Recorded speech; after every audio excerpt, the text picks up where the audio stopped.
The Creator. Who or what might be the creator of all that exists? Humans have pondered this question since the beginning of time, hoping to understand their own purpose by looking to the sky. What if this explanation is so big? What if our universe is one gigantic cell living in an organism? A living organism that has many cells, otherwise known as many universes. And these many universes make up a living body. If we take, for instance, the context of the universe compared to the human cell, we have a cell made up of a molecule. A molecule consists of atoms, and an atom consists of electrons that form around a nucleus.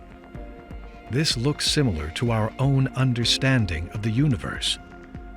There's a famous quote from the Emerald Tablet of Hermes Trismegistus that states, "As above, so below." What if the concept of the Garden of Eden is just the beginning of a much bigger picture? What if we are all part of the Creator, from the very first cell to the universe we see today?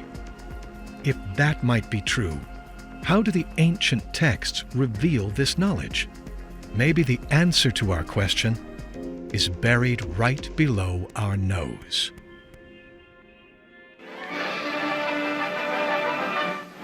In 1945, it's an intriguing date, of course, because that's the end of the Second World War. We're moving into a new era following the Second World War. The Gnostic texts are found in Upper Egypt. Almost exactly the same time, the Dead Sea Scrolls are found in Israel as well. Nag Hammadi is a small village along the Nile River in Egypt. And a young boy was tasked by his mother to find kindling, which was in very short supply because there are very few trees, there's no forests that grow along the Nile River in that part of Egypt. Being very resourceful, he went to what he knew were old grave sites and old tombs, and he found papyrus books that were bound. These are the Gnostic texts. And it wasn't until someone recognized, a neighbor recognized what it was that he had, that the Department of Antiquities in Cairo became aware, and of course they moved very quickly to preserve the remaining documents. So the Nag Hammadi Library, it is the most complete record of the Old Testament, and the reason it's so controversial is because it contains many of the books that have not been seen since the church edited them in the 4th century. Now, I don't want to get mystical or spooky, but it's as though something is at work to not allow us to be blinded and silenced. Something is at work to allow these ancient ideas to come back into the world. And Gnosticism has indeed come back into the world. I'll try to reconstruct the situation. In the early years of Christianity, really, from sort of 30 AD onwards through to about 400 AD, there are actually many different kinds of Christians, many different sects that regard themselves as Christians, as followers of Christ, but they have very different views. Amongst those early Christian sects were a group that called themselves Gnostics. They believed that there is a divine spark in humanity. The Gnostic mission was to liberate that divine spark, to provide us with the saving knowledge, to lead us to the revelation that would help us to understand the true nature of things. Not the illusory nature that's been created to hoodwink all of us, but the real, true nature of things. What is life for Elon Musk? Now you can see a video game that's photorealistic, almost photorealistic, and millions of people playing simultaneously. And you see where things are going with virtual reality. If you extrapolate that out into the future with any rate of progress at all, then eventually those games will be indistinguishable from reality. They'll be so realistic, you will not be able to tell the difference between that game and the reality as we know it. Well, how do we know that that didn't happen in the past and that we're not in one of those games ourselves? Some believe this concept of a simulated universe originated from these ancient Gnostic texts that suddenly were discovered in 1945. These lost books named the creator of the universe as an aeon named Sophia. Sophia was considered to be a frequency, and her frequency would manifest into certain humans and the material realm. This myth of Sophia has challenged some to look at the universe differently than they have before. The manifestation of Sophia, the personification of Sophia, might be representative of fractal energy and the fact that fractal energy fills the gaps between the symmetries of the very small and the very large. And it's this energy that we're basically saying is controlling this ancient technology, that all of this ancient technology is based upon that same idea, that it goes on and on through every single ancient teaching, that this idea that there is this all-encompassing unified energetic field makes a lot of sense that would be equated to Sophia. Fractal energy has a very deep relationship to the golden mean ratio. And the golden mean ratio is present in human DNA. That's what our DNA is based off of. And it's through this fractal energy and the fact that the golden mean ratio basically keeps it in check and keeps it going in a certain direction that we're able to derive a lot of new technology even today. It's something that they're beginning to rediscover, something Nikola Tesla had come across in his work.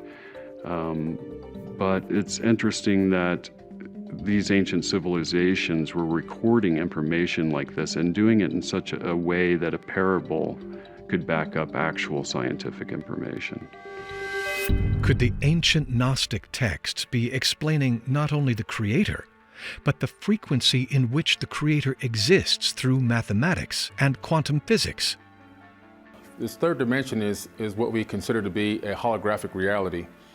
It's not just me saying this, it's a lot of scientists have come forward now, a lot of scientists involved in supersymmetry and quantum physics, quantum mechanics, stating that the nature of the reality of the universe itself appears to be holographic in nature.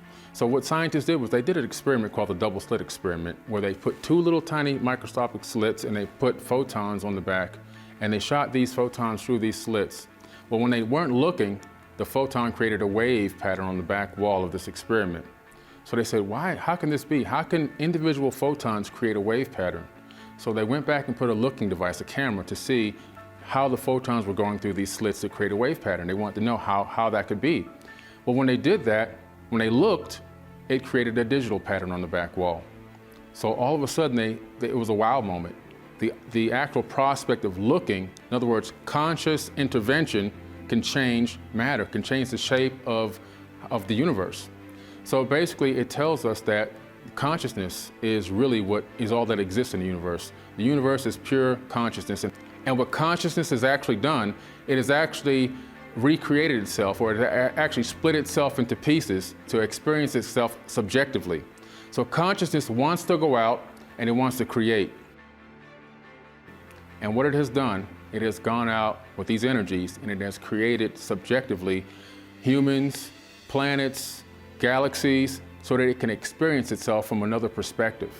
And this is what we take from it from the quantum level in terms of these Sophia energies and some of these Gnostic energies. It appears that consciousness is the only thing that really exists and everything else seems to be an illusion.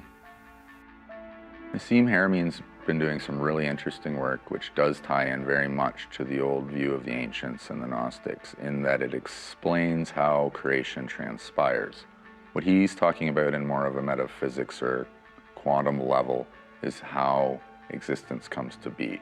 It's cosmogony, so it's how the cosmos comes to form, which to the Gnostics was the flow of reality from eternity into nature and back. This flow is actually represented by the goddess Sophia. She is the flow of reality itself, coming out from the pre-existent state of spirit.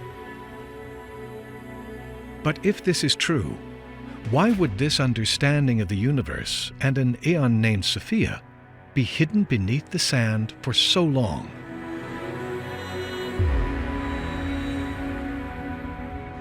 There's that movie, The Usual Suspects. There's a line in the movie. The greatest trick the devil ever pulled was convincing the world he didn't exist. Gnostics took it one step further. The greatest trick the devil ever played was to convince the world that he is God. In other words, from the Gnostic point of view, what have been worshipping for thousands of years isn't God at all. It's a demonic force.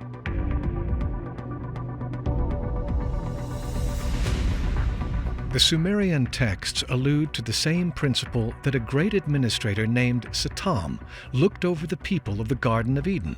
His name in the Sumerian text was the god Enlil, and his hopes were to enslave the human race. He then appears in the garden as Yahweh, the biblical god. The serpent in the garden, however, was another Sumerian god named Enki, whose desire was to free the human race through knowledge. How did this concept of good and evil get so flipped upside down? In 2003, we discovered a degeneration in the brain that seemed to be programmed due to a molecule called PP1. We don't know why. We cannot explain why. But at a certain point, humans have this incredible ability to forget. This molecule affects the brain, and it is a degeneration of memory. I think that there is a programmed blockage, which was performed on the human brain. What is interesting about great myths, whether it is for Native Americans or for Africans, very much as well, is that they have the ability to constantly recite those myths, their history, so as not to forget. Some people, the Hebrews as well probably, have managed to have this ability to pass on information across generations. Could there really be a molecule that blocks our true remembering of who we are? Was this a programmed manipulation of our genetic code? This might explain our constant search for where we as humans originated from and who or what might be God. The Garden of Eden to the Gnostics refers to the center principle from which all creation springs. So it's the pre-existent spirit of God, so to speak. So this is before time and space. So it's the circle whose center is everywhere and whose circumference is nowhere. So everything that exists in this world pre-exists within what the Gnostics refer to as the pleroma, which means fullness. It is hard to imagine where the pleroma could be located with our current point of view. Some say that it is linked to dimensions, but I think that inherently the idea of pleroma is more linked to frequency, another frequency. If we go back to our understanding of quantum physics and the creation of matter, could this frequency transcend into our physical universe today? And how do the Gnostic texts explain this? There's a pre-existent tension in the pleroma where the archetypal deities or archangels almost demand their expression or substantiation within the playing fields of creation itself, because they pre-exist in this state of light, but they almost need to express these ideal forms that they represent. So what Sophia, the myth, kind of represents is the urge for them to create themselves. The goddess Sophia, the Aeon, Sophia, whose name, of course, means wisdom. And she enters a trance-like dream state. And in that dream state, she envisages a singularity, the anthropos, humanity. So she exits the pleroma and then falls into a state of deficiency. And in that state of deficiency, she splits. So there's a higher version of Sophia that remains in the pleroma, which is kind of like her celestial twin. And then the lower Sophia exits. It becomes the physical universe, the cosmic, the soul of the world, which is deficient because now evil is introduced into that, or a deficiency or a corruption. As a result of that fall, tearing through the layers and levels of reality, is created the entity that the Gnostics call the demiurge. And he is also the creator of the physical earth. and of the beings who dwell upon it.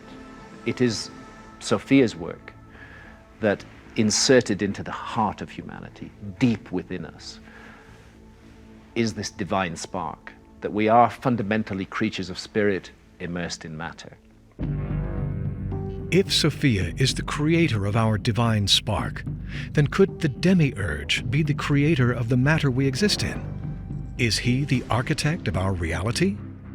The demiurge becomes a representation of Sophia's irrational passions. So Sophia's irrational passions takes on the form of the demiurge, which also becomes the rulers of the archons. According to Graham Hancock, the demiurge is what humans might refer to as the biblical God or creator of the universe. And this creator created himself, angels or demons, depending on how you look at it. And these archons help keep order in the universe. The goddess Sophia is incarnated in the earth itself, but the earth is the domain of the demiurge. And the project of the demiurge is to get rid of that divine spark in humanity, to snuff it out, to stamp it out forever, so that we become entirely his creatures. The archons, which were created by the demiurge, according to the Gnostic text, stand between the human race and the great architect himself. In most cases, they are considered to be semi-hostile angels and demons. The demiurge's motives were not that good, according to the Gnostics. And then the demiurge put and created these archons to be in charge of making sure that the universe stays intact as a prison for souls. Every generation is a step lower, further from the perfect monad holiness, and they created worlds of their own. Now, they were only one step above pure evil, so these were corrupted worlds. In the Gnostic text, specifically the Apocryphon of John, it gives a detailed account of the various archons. In this chapter, it suggests there are 7. These actually correspond very nicely with the 7 planets. And the actual names of the planets in our tradition have very different names when they are called archons in the Gnostic tradition. Saturn in the Gnostic tradition is called Yaldabaoth or Samael. Jupiter is called Iao. Mars is called Sabaoth. Venus is called Astaphanos. The Sun is called Adonaios. Mercury is called Elios. And the Moon is called Horaios. We now have astrology where planets appear to have influences on the personality that vary from one to the other. We then have this opportunity to understand there is a ghost in the machine. Something is going on that takes the apparent mundane reality of life on its surface veneer level. And you look past that veneer and you see that there is an organized plan in place. Could the ghost in the system be the energy of Sophia reincarnating herself into goddess archetypes? And could these concepts of the demiurge and the archons coincide with some of the motivations of the characters in the Sumerian text?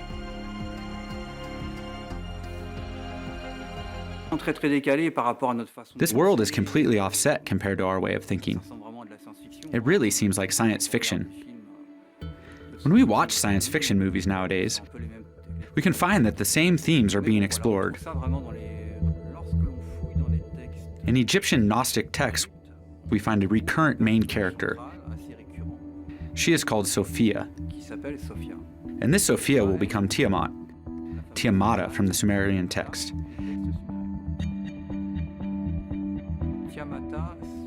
Tiamata can be decomposed in Ti, Amat, and Ta.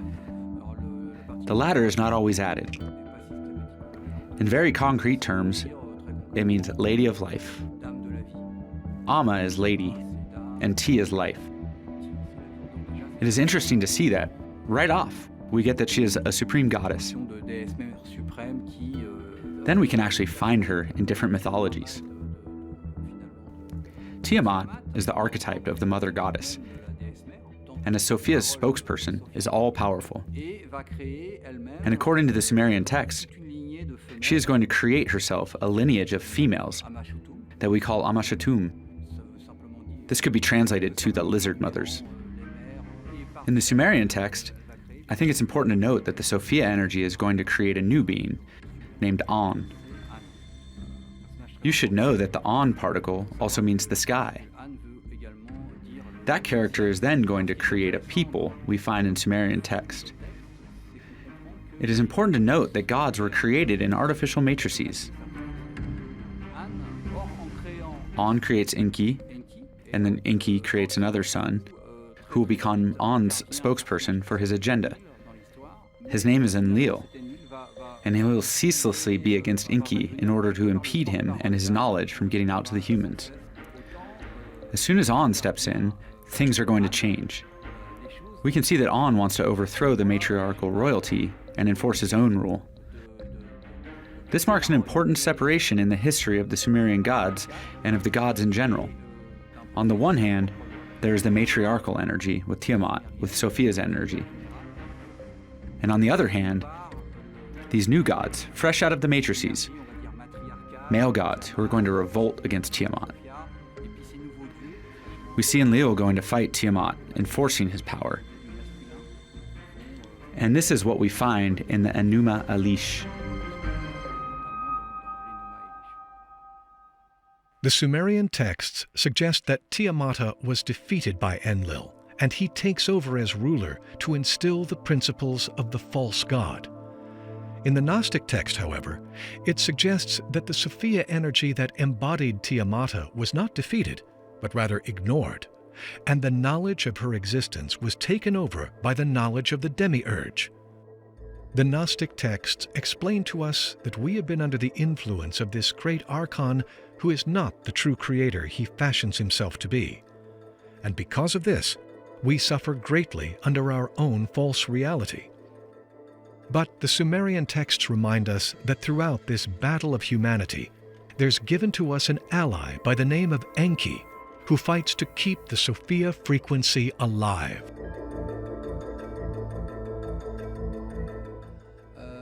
It is important to know that the so-called Gnostic texts, the ones from Nag Hammadi, were all excavated in Egypt.